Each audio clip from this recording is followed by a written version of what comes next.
Good morning, everybody, and welcome to another episode of Environmental Social Justice. I'm your host, Wendy Nystrom, and we welcome back Levar Jackson. Welcome back, Levar. Hi, I'm happy to be here again. Oh, I mean, I love everything you're doing. That's why you were coming back, and hopefully we'll do a third one that's in the works still. But last week when we spoke to you, we talked about your company, the Y Company, or the Yogh Company, which is an energy company focusing on hospitality. And you also have a huge background in art. And we touched on that briefly last week, but you've actually first started a company called Visual Renaissance, focusing on the art industry with respect to hospitality and industry and private collection. Could you give a brief background of what Visual Renaissance is? Visual Renaissance, I started about 15 years ago. It started from very meek beginnings, and I graduated, oh God, I'm dating myself. I graduated college. And I always had a little bit of passion for photography, and I went, and the series of events is actually hilarious. So I bought this random like Sigma camera. Sigma cameras are very weird. They have a very different lens system. Actually, the sensor is different. It's not, it's called the Favion sensor, and it's weird because it has the colors stacked instead of individual dots. So neat. Yeah, okay. It's really sciencey about that. And I just, nothing less from Levar. This is the one thing, like I overnighted it, and I'm like packing my bags up to go to London and Paris as a trip for myself. And I'm like, you know what? UPS didn't make it. I'm gone. And as I'm opening the door, the UPS guy has it in his hand and like gives me my box. I didn't even open the box. I put it in my bag and I got in a cab and like went off to, to the airport. I actually had to buy a memory card in the airport. This is very distinct because it's very weird shopping for electronics in the airport. It's always like something very skeevy. Yes, so I get there, I take some, some photos of like Big Ben and some artsy kind of things. And I come back and my family and friends say like, hey, this is really nice. Like print it out and I'll buy it from you. So it started a little organically. And from there, one friend was like, hey, he was in hospitality. He's like, hey, why don't you sell it to like hotels? Like hotels want, less expensive things that you like reprint and mass market, and we'll put it in there. And the first hotel I did was the Copley Square Hotel in Boston, which is now the Copley Square, the Westin Copley Square. There's a Copley Square. Copley. The Bostonites are gonna rip me to pieces. Yeah. So, I remember like just emailing the GM. The GM's like, hey, I'll put you on a list. I thought it was over. And they came back and said like, hey, do this. And the first lesson in business I got for art, and I asked the gentleman why he picked me over other artists. He said, we did have an artist, but an artist was being an artist and taking too long. You can't hold a multi-million-dollar project because you don't feel inspired. So I kind of swooped in and took the position from someone else, but you also have to get things done on time. Like things are there for a reason. Yeah, that's true. So it involved more into, this is, 2008, kind of, 2009. So I beat everybody on price. But I always wanted to expand. I wanted to do more things. There are things that I'm not capable of. My paintings are absolutely terrible, but they're expressive of my wild mind that goes inside. So I started bringing in artists and local artists, and I tried to make sure I always tailored around the local artist and making sure that local artist is paid more than a comparative so that I'll be able to get better local artists than from the larger companies. But I have always had this knack for sustainability, but I always is additive sustainability, not subtractive. Don't take away from people. Say, how can you do this, but in a way that's okay, in a way that's not destroying the planet, or you want your avocados or your almond milk, but you also don't need to destroy California to get it. So have almond trees in another place that is conducive to where they should grow versus trying to force it. Exactly, very true. So I took that same approach to art. How do you do these things that benefit you as the guest? You get to see something beautiful. You get to, experience like a little part of the culture or the area that's in the, immediate area. How do you exemplify the building? Sometimes a hotel will go into, something historical. and take Mhm. a paper factory, for instance. How do you exude that in the art without it being kind of corny, but also, speaking to the history of this place? So you're like, as the art dealer, you're a little bit of historian, you're a little bit Mhm. of futurist, you're a little bit of expressionist, and then you also have to fit in the boxes of brands' guidelines. So you also may not be able to step out. Some brands don't want certain colors. Certain brands don't want reds. Certain brands don't want competitors' colors. So a Hilton does not want a Marriott's color, and a Marriott may not want like a Hyatt's color, but that's not, across the board. But you try, so you have to like figure things out. You have to work in a different way. But when it comes to sustainability, art is one of the largest holdback in a hotel. Every 5 to 7 years, when they redo that hotel, all that art is thrown in the garbage. Yeah. But that is a physical, tough duty cycle, particularly on art that's in the rooms. Maybe it'll save the stuff that's in the lobby. The lobby fits much closer to an art museum's atmosphere than it is the room. And I'll explain the duty cycles. Yeah. So This is good.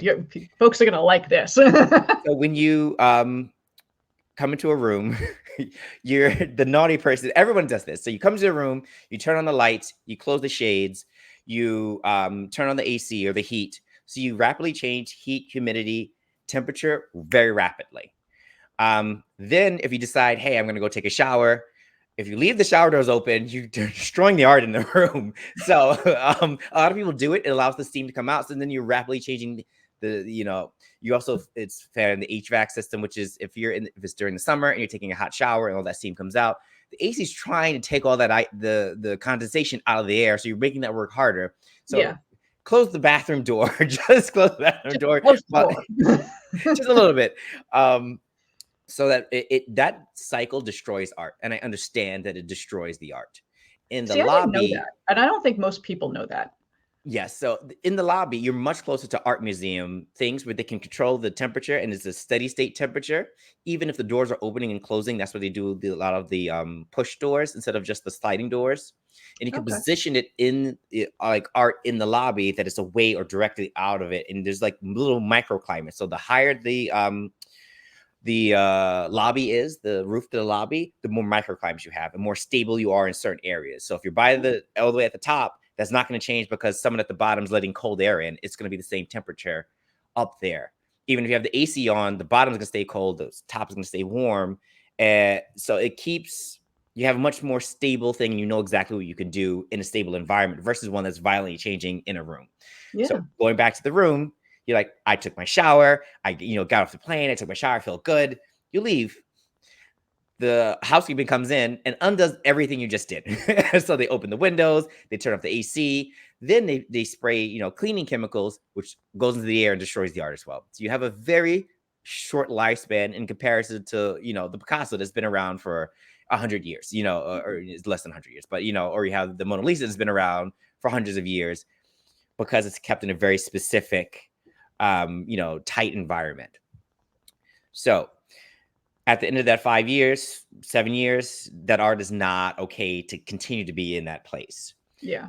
So it ends up in the garbage, completely in the garbage. Goes Frames and everything you said, even the yes, frames. including the frames. People also not nice to the hotel room, so please don't punch the glass or like do wild things. That's also damaging and destroying things. And I still have contracts out for certain hotels. As I build my own hotel, that I'm still contracted to replace art, and I still do because people will go in there and act crazy. So that is also a source of waste. So how can we fix that? How do we move forward in a way that is long lasting? So one way I came across was a reusable canvas. So the paint and the coating, explicitly the coating on the art, particularly on canvases, makes it non-recyclable. You can't paint over it again because it's supposed to be non-stick, so you can't spray things on it and it keeps things out. So it just becomes effectively like a sheet of glass. So just it's wiped free. So it goes in the garbage. There's nothing you could do. You can't turn it into clothes because you could, if you could wash the canvas, you could turn it into sacks, you could turn it into backpacks, you could turn it into other items. In fact, you could turn it into little satchels for like your individual like little goodies that the hotel gives you. But because it's covered in all this stuff, it can't. And it's actually highly toxic. The coating. Some of them are called dream coatings. Some of them are called other things. Those are like brand names. So you've just taken this, and it's about 3 tons, depending on the hotels. I've had a hotel throughout all the art that I've done, but not, it was cycled out, and it was about 3 tons worth of stuff, because the paint actually weighs quite a lot. So if you ever pick up a painting like, oh, this is heavy, it's not the canvas, it's the paint. It's fairly heavy. And then you're throwing out the frames, because the frames have had their duty cycle. They're also coated in protective things to keep people from spray painting or drawing or feeding on it. So I found a canvas that was recyclable, that we could wash with the coating, that we could wash, acid wash, or perhaps use rubbing alcohol, clean it off, and reuse it again. It was only about a half a penny to a penny more per square foot. And in 15 years, not a single hotel bought it, because the ROI wasn't there. For a half penny to a penny on a square foot. Yes, of course, that balloons over the cost of a whole entire hotel. But that. Again, you can take that and make sure it's about thinking, that second life thinking. Can I make it cute little bags that you can turn and take home, that has your hotel name on it, that are like little goodies you can take home, maybe little pieces of chocolate as a welcome. They can go in those little bags, or maybe toiletry bags. You could also sell them to airlines. Airlines, in your business class, you get the little satchel that's usually leather, and that's really terrible because they come home and throw it out. Perhaps you could sell it to the airlines and say, like, hey, you can use this, and work with the person that supplies your as a hotelier who supplies your hotel, and give them the little bottles, and you could do a joint deal, and you provide the satchels, they provide the things, the toiletries for the people on the airplanes. That is another revenue stream. So it's about always expanding your mind and doing that second capture of money, or second capture of supplies that we're not used to as a business. And we have to start doing that. Real quick, so you're reusing a canvas, you clean it and you put another image on it. Wouldn't that be a cost saving with that second generation? So you're not buying all that material fresh, it's being reused. So you're not buying all that material, you're not shipping all that material, you're not there's so many things. And as a hotel, you have to make sure things are running on time. Shipping is becoming dangerously perilous. As we spoke before, the Panama Canal is like on the edge of failing. It has not been enough rainfall. They've cut the amount of ships in half that can go through the Panama Canal, because they just don't have enough water. It is in Suez Canal, things are happening over there, and piracy. Being able to ship something all that far is a luxury, not a necessity. It is a necessity, but it has to become a luxury. We don't need to do it all the time. So if you can then, go down the road, take that canvas, have someone down the road do it, then have local artists paint. You've captured that money in that in that economy, in that local economy, where the money should go. You're giving. There's a lot of social things you can do while still making money. They're not. I'm just thinking, at the end of the day, you're reusing a canvas. That half a penny to a penny will save. You'll make money at the end. Your return on investment, you'll get that in the second, third, fourth round as you reuse these canvases. You also have to think about the local environment. Are you throwing it into a dump? You're carting that away. That stuff poisoning the ground. Dumps can only be so far. Then you're paying then the municipality is picking up that money to ship it off to several states or countries away. All that stuff has a cost, whether or not it's directly from the hotel or through the municipality. But their municipality is going to get it back in taxes. So when you're screaming that the taxes are going up because they have to ship all this stuff thousands of miles away, everything has a cost, and we need to start accounting for that in our business, and then it becomes profitable, or at least cost neutral, to do all these things about recycling or reusing, explicitly reusing that. Yeah, because you're not generating as much garbage, therefore your overall cost down the road will be less.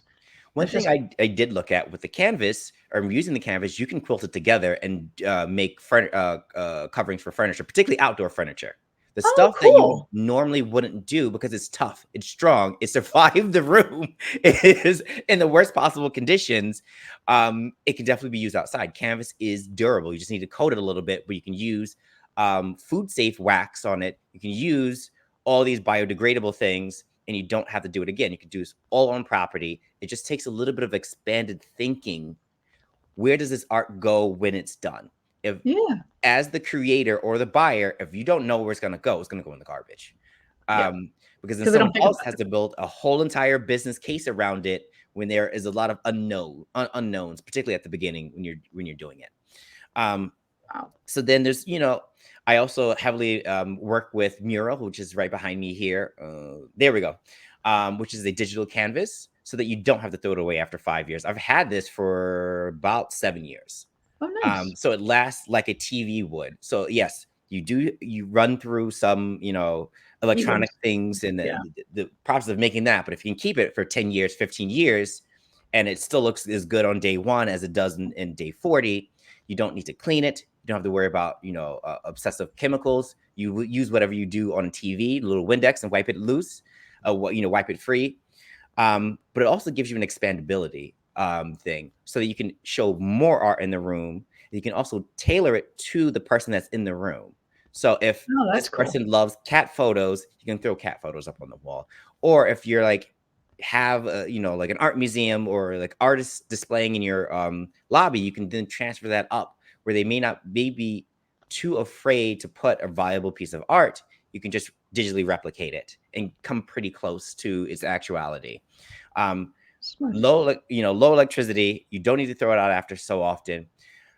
I always go back to, mini tools in sustainability. We just have to use the right one for that specific case. Not one thing is going to rule them all. Maybe they don't want to put super expensive stuff, but you can have this that, lasts for 15 years, 10 or 15 years, and put that in the room as well. So you don't have to worry about that. And it's the same safeguards as a TV. So if they can put a TV in there, they can put, and as long as it's, they've got the full circularity of it, of recycling the parts or repurposing parts that as they wear out, especially if it's modular construction, we can just pop something out and put something back in that, that breaks. That is a smart way to effectively solve this waste problem that we are facing. Yes. So I know electronics do have, a footprint, but if you can locate it here, bring it to where you are. Even if it's not built here, you can still do site visits and make sure that they're being built appropriately with appropriate working conditions. And yes, you may ship it, but if it's going to last 15 years, is that shipping worth it versus throwing something out every 5 years and then shipping it again? And the answer is probably no. So even when it comes to clothing, the clothing that I do wear are long-lasting clothing. So yes, I do have a couple of pair of leather sneakers. It may be terrible for the environment, but I've had those leather sneakers for, I think, 6 years now. And of course, you just, redo the soles every so often, and you clean it up. Repair.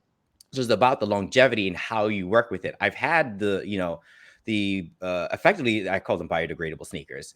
And after a year, they're done. And of course, they're, but is the water usage. Again, we're coming to the point where water usage is just as important as carbon and emissions. Transportation of, every year having to get a new pair. We need things to be much more durable. I totally agree with you on that. Yes. So durability, lastability is a huge part in what I've always done with art, as well as being able to elevate the people that are in the local areas to make sure that their art is represented.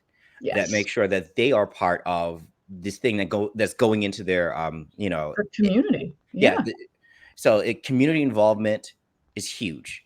Artists, as you know, or the famous saying is they're underpaid, starving artists. Let's flip that switch. It takes a lot of effort, a lot of technical know-how and ability and talent to produce that piece of art. Let's make sure that they're getting paid appropriately instead of, even if it's reprinting, they still had to do it originally. And then they, of course, can make maybe perhaps the money back on volume, but make sure that they're well represented in that. Again, you could use one hot thing I'm really liking in art is that algae is becoming I love algae. Algae is becoming an ink. So you can make ink out of it, and you can make paint out of it. And you can paint with algae. And I've seen a couple of artists do that. They're still working on the smell. It smells a little bit like seaweed. It smells a little bit like seaweed. Rotten seaweed or just seaweed? Because there's a difference. Some people find that very alluring. I stayed at a a hotel in Japan the last time I went, and it was very seaweed infused. Like I love the smell, but I also understand that some people may not like that smell. So you have to like get it to a neutral part. Yeah. I'll give you a peek behind the veil. I'm not going to name any hotel names, but when it comes to selection of art in hotels, certain brands have a standard where it's +5, -5, and 0. So they have all numbers between -5 and +5, depending on how, and they'll send it out to like focus groups. And in the fake focus group, +5 is like the best art. Like it's so moving. I loved it. A -5 is like, this is terrible. I'll never stay here. It scares the children. So of course they'll never pick the art that has the -5 on it, but they also won't pick the art that has the +5, because everyone that says it, they assume that someone else is on the other side of it. So the very most moving, powerful images are always pushed off. The ones that are terrible are always pushed off. They pick zeros because they want them, certain brands want them unmoving. They want them to be a piece of decor versus a statement. But that's changed recently with the advent of like more boutique style hotels that are more focused. But, you know, your box really hotels. And I do like the fact that you support local artists, because in the town I'm in, they recently, not recently, probably 4 or 5 years ago, they put up a temporary wall because they're doing some construction. And rather than just have this temporary wall at the end of a street, they wanted an artist to do a mural. And I'm like, that's awesome. And they found a guy who's Japanese, but he lives in New York. And I said, well, why did you pick a guy from New York instead of someone locally? And they said, well, we just had so many personalities. We hired a consultant. They just found the person for us. I'm like, really? You couldn't find one person in this town, maybe even the whole county of Los Angeles, that couldn't be represented locally, that would have loved that gig because it paid really well. Instead, they said they got someone very famous based in New York because it was a brand name. And I thought, you know, at the very least, how about the local school kids? Let them paint the wall. It's sometimes that does come to effect with certain projects where they want that brand name because it pulls in, but it's a temporary war. It's going to go down after a while. It's not a permanent. And it's on a street. Picture. It's not in a building. It's not in a garden. It's at the end of a street because they're doing construction. They had to stop traffic from going through that street, so they put up the temporary wall. And I thought, a perfect opportunity lost to actually have someone local represented. Yes, it's one thing I actually do like that they're starting to do, and it's using, you know, waste as the form of the media for art. Oh yeah, I've seen a lot of that. Yeah. So a guy that did one out about bottle caps when I went to Detroit, which was absolutely fantastic. Very artsy town. If people don't know, please go to Detroit. It's actually really nice, particularly in the downtown. I grew up outside of Detroit. It has changed a lot. Yes. And it's just being able to recapture that stuff and not having recycling actually takes energy, and people don't, they think it's like, oh no, it's done. Like, no, sometimes there are emissions, carbon emissions, because you need to heat the things up. You need to melt the things back in. You've got to strip the things from, you know, even with plastic bottles, if they're painted or they've got plastic, that has to be stripped off. Even same thing with aluminum cans, that, like, you know, the sleeve that it's in is plastic that has to be stripped off and melted off and separated. It takes energy. So if you can reduce is, of course, the way you don't want to use it. Reuse is always there. Then recycle is your last thing. The garbage is not supposed to be there. The landfill is supposed to be off the table for us at this point. And the whole biodegradable plastics, when I first heard of it, I'm like, that's awesome. That's great. I can just throw it in my backyard. It'll degrade. And someone's like, yeah, no, that's not how it works at all. No. It's like 1,000 years, meaning plastic may last. Well, it has to be kept at a certain high temperature heat, and then it'll biodegrade. It's like, well, no one tells you that. And so that's a perfect greenwashing right there. Yes. Unless it's bioplastics, those degrade fairly quickly. So if they're made from corn or something like that, animals will eat that and they're absolutely fine too. Okay. But the reusable plastic that comes, or biodegradable, degradable plastic that comes from oil, no animal will touch it. They have to like design specific bacteria that operate underneath explicit, you know, you bioengineer them, that operate underneath a specific band of like heat and temperature for it to work, and pressure. Yeah. That's the one that you use. Those are absolutely terrible. They are. Like, of Because a course, lot of some those things. facilities, and it takes a long time for that to actually happen, to go through those phases. And most of those waste recycling facilities don't have the space to let something sit for 90, 120 days while it's going through that process. So Yes. they just landfill it. Yes, yes. So 91% of things that are recycled end up in the garbage. So and there's also a lot of wish cycling too. They're like, hey, this weird plastic thing that can go in there too. Like, no. So there's also like it harkens back to where I talked about like, what's your second life? What's the second market? Yeah, yeah. No one thought was going to happen with this plastic afterwards. So it's not profitable for that 91% to be recycled because it costs too much, and it may just not be, it's not economically worth it. So at the beginning, if you say, hey, this is not economically worth it, how about you put something in place that is? Yeah. Going, and if you have to use plastic. We talked about, you can only recycle plastic a few times before it completely just degrades and it is unusable. And then it just becomes garbage anyway. a mess. Yes. It's also like, you're getting a little away from art. Is also like packaging. Do you need weird shaped bottles for everything? Go back to the glass bottles that milk used to come in. Yes. It was standardized. You just send it back and would wash it and sanitize it and then send more back. As wild or crazy as it seems, the one thing that has stuck like a common shape is motor oil. They're all the same shape. Go into like, AutoZone. They're all the exact same shape and size. They have different labels. They're all the exact same shape with the same neck, the same thing. They can actually go to a glass model and be put in. Of course, you don't want to drop glass in your car engine, but you can go to something more durable that is reusable, because quite frankly, they standardize on a size. I would say, I wish, so there are ways to reclaim the framing around a piece of art, depending on how it's attached. So if it's stuck in, so sometimes what they'll do is they'll glue in, they'll staple and then glue in the frame on top. The glue just ruins the frame. Like, that frame can never be seen from that side. And it's a weird moisture wicking almost level. So the glue prevents the wood from like releasing moisture appropriately. So it also starts to warp. Next time you go into a hotel that has that, particularly like hotel rooms, you'll see that you'll start seeing peaks where the it's not flat, it's like curved up a little bit, where you could see like that. I'll have to check that out. It's like a weird consequence you don't think about, but 5 years in, when the thing is looking like an M where it should be flat, it's not usable again. So then can you remill it? Yes, but you lose a lot of material when you remill it like that, because the deeper the curves are on the wood, the more you have to take off. So then you end up with like a little strip. So it just becomes harder, and they just throw it in the garbage. So it's, how do we move in a way for art, particularly to keep it sustainable? The canvas, yes. If it's paper, it should be highly recycled paper.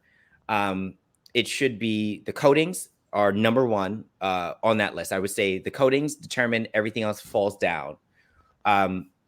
Using recyclable canvases, keeping our materials right, setting up a local sourcing. So particularly in large cities, you've got tons of hotels. I live in New York, so New York, we have tons of hotels. They're all throwing the arts out at so like, secret behind the industry, they'll figure out when their nearest competitor is recycling or redoing it. They'll gap it by a year or two, so they see what they're doing, and then they can start trying to one up them. So it's very much one upmanship. Why am I not surprised at all? So, but you end up getting like a constant flow of large amount of pieces of art that have to be thrown out. How about you set up a recycling center, or a reuse center somewhere near New York City? It could be New Jersey, it could be upstate New York, it could be out Long Island, it could be in Queens. But you have a constant business, and then turning it into that canvas into a product that then can be reused by the hotel. Again, it could even, depending, you can actually use that as depending on the canvas, you can actually use it as a scrubbing tools as well. You can use it to scrub it's not a sponge, but it's like between like a Brillo pad and like steel wool. Okay. So you can wash it. You can, turn it into that and clean pots and instead of having to buy new sponges or new Brillo pads. Here's a quick question. Here in Los Angeles, there is a company called Hotel Surplus Outlet. Mm-hmm. And they buy, when a hotel's renovating, redecorating, they buy all that stuff probably cheap by the ton and they resell it. What's stopping the hotel from just doing that directly, saying, hey, we're going to be redecorating. All pictures are $10. And someone who needs to redecorate their apartment could be like, awesome, let me just buy that. So they can do that and they should do that, but they're lazy. Quite frankly, there's a lot of laziness that goes on. But there is a I love your honesty. At least you're telling it like it is. There's also a market shift between what people like and what companies like. Companies don't really care for the names unless the people, their customers, are explicitly asking for this art. So myself, I don't have the cash for it. I don't have cachet, I guess.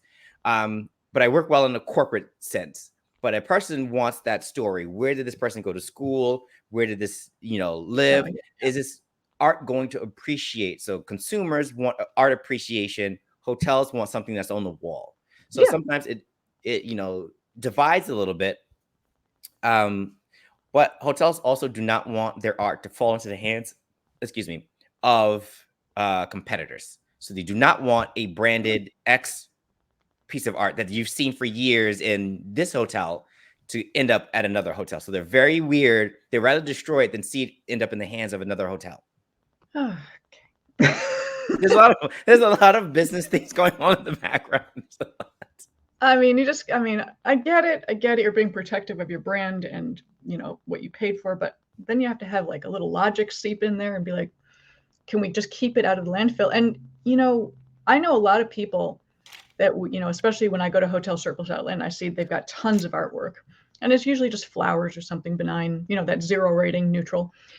And people just buy it because, like, listen, I've got a bedroom, I've got bare walls, or I'm a student, I just graduated, and I want to get something that I don't want a poster of Jim Morrison on my wall because we've all done that. I just dated myself gigantically by saying that, but you know what I mean. It's like you want maybe something that no one else may not know about or have, or even better, they do get some high-end hotels. And let's say you had a good memory at that hotel, and now you can say, well, now I've got this piece of art that was in one of the rooms, and I know where it came from. That's to me, that would be kind of neat.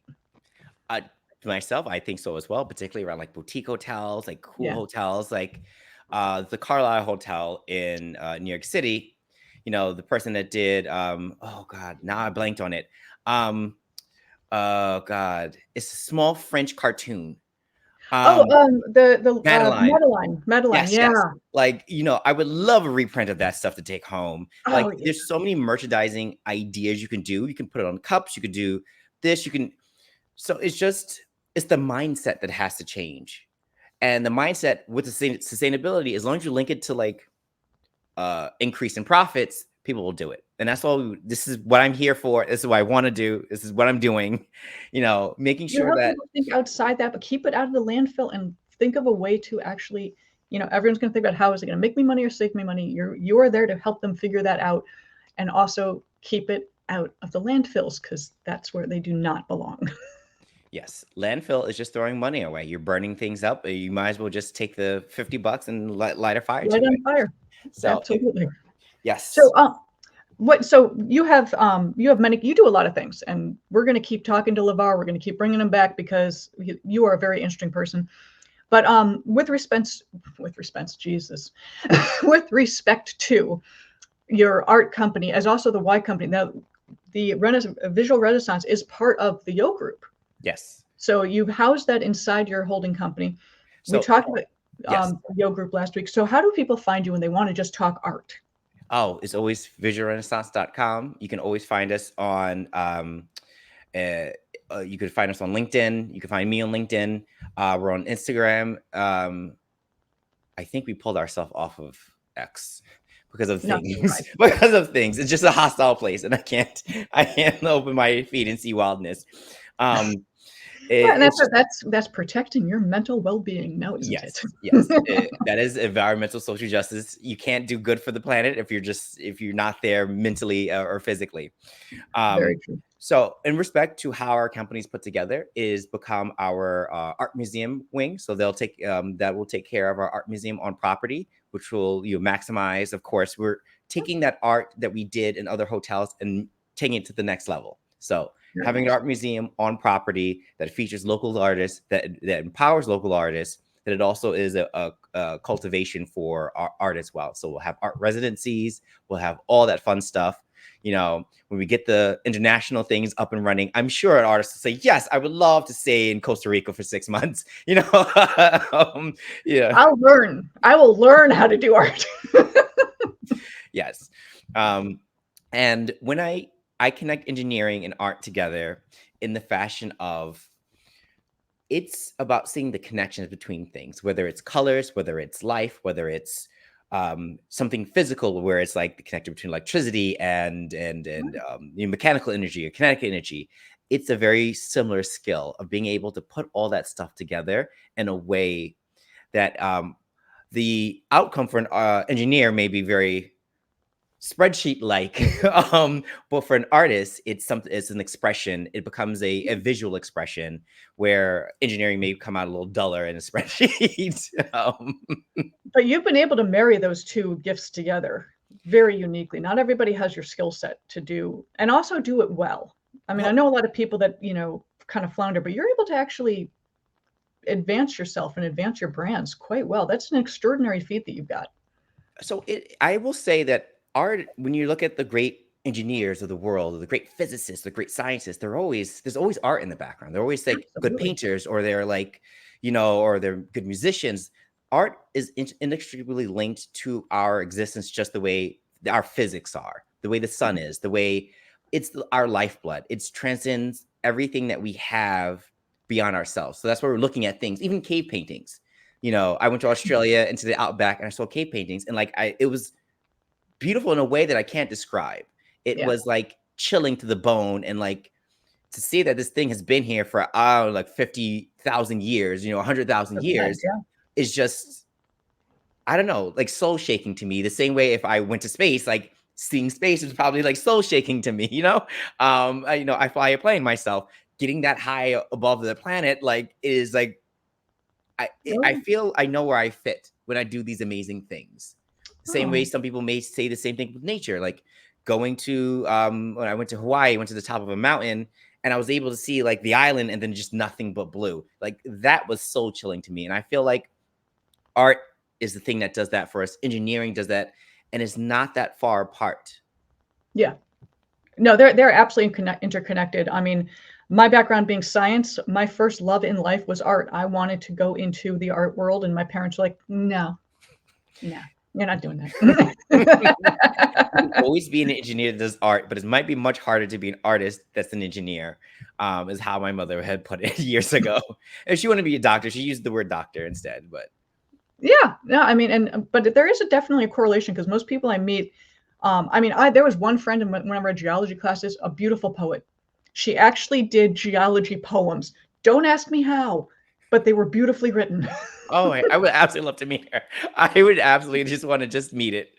I think I kept one of her poems. I could dig it up and send it to you. Because she would just write these during class when, when someone was doing a presentation that was dull, she'd just write a poem. And I'm like, what gifted creature are you? On that, I could talk about this for hours, and get me down the geology road. We're not going back. But Levar, thank you so much. You are just a gift to this world with respect to your science and engineering and your passion for art and bringing these things together. So thank you again for your time. And guys, we will be having Levar back. We're going to talk about a lot of topics. So Levar, thank you so much. I do appreciate everything that you do. All right, thank you very much. Anytime. So I'm Wendy Nystrom, your host with Environmental Social Justice. We'll catch you guys next time. Have a great day.